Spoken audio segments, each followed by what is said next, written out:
Thanksgiving is a day to set aside to give thanks as a nation, but did you know that when you count your blessings on a regular basis, you could actually reduce stress and become a happier person?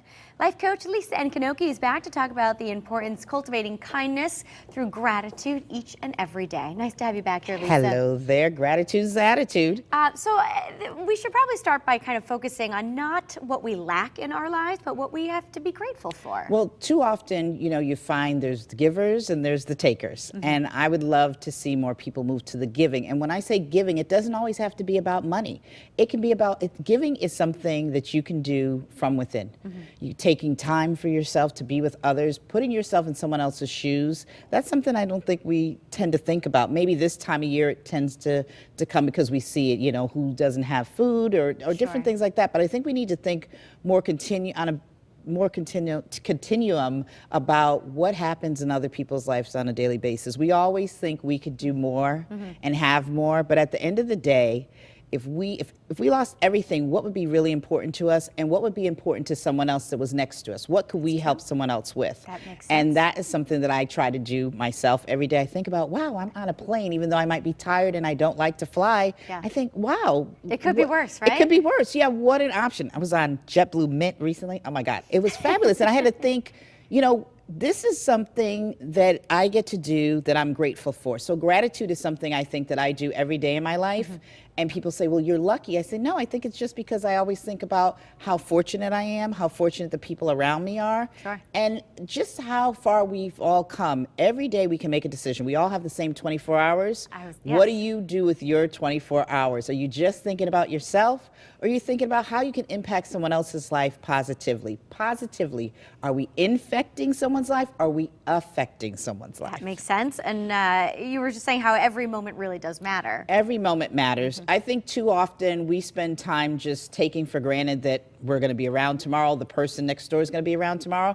I know I try and talk to all my nieces and nephews and my grandkids every single week, and I have like 17 nieces and nephews. Quite a task. But I talk to them, and I have a relationship with them. That's what matters. It's not money that matters as much as taking the time and giving of yourself. Sure. And so often we just don't even tap into that, or we think about family like, oh, either we dread getting together with family because what it could bring up, but at the end of the day, how grateful that we should be that at least we have a family everybody's to talk together. to. That's Absolutely. it. Lisa, you mentioned it's important to cultivate kindness. What do you mean by that? Cultivating kindness is something that, we can look at someone and say, wow, I don't really like them. But can we take the time to try and find something that we can maybe with our own leadership, our own time, our own energy, try to affect that person's life? Maybe they had a hard night.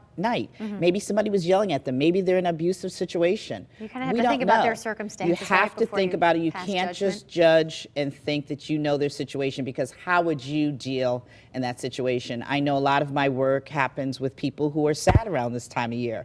When it gets longer days, or shorter days in terms of the darkness, it's a time for a lot of depression, a lot of anxiety, and sometimes we're not thinking about how someone else feels in that situation when they go into a room with a family, or the fact that they're already worrying about what's someone going to ask them.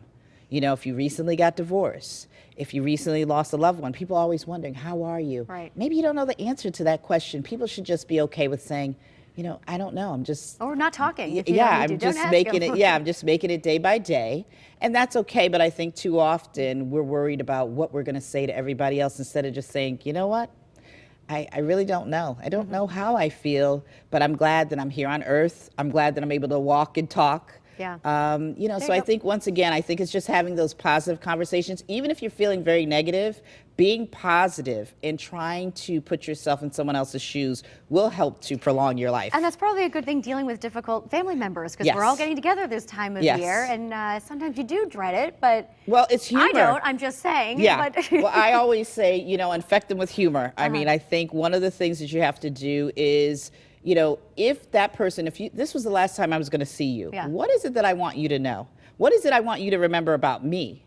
Okay. Good point. And that's the real thing you need to think about. I always talk about that if you had 30 days to live, what would you do? Let's start focusing on what those 30 days would look like and start acting them out now instead of waiting for something really traumatic to happen. Right. It matters to just let somebody know, you know what, you're really special to me. It matters to anybody you talk to, not just the people you're related to. Saying hi to someone on the street, maybe no one else said hi to them that day. Makes a big difference. It makes a big difference. Lisa, thank you so much for being here. And your website, of course, is LisaNkonoki.com. very nice.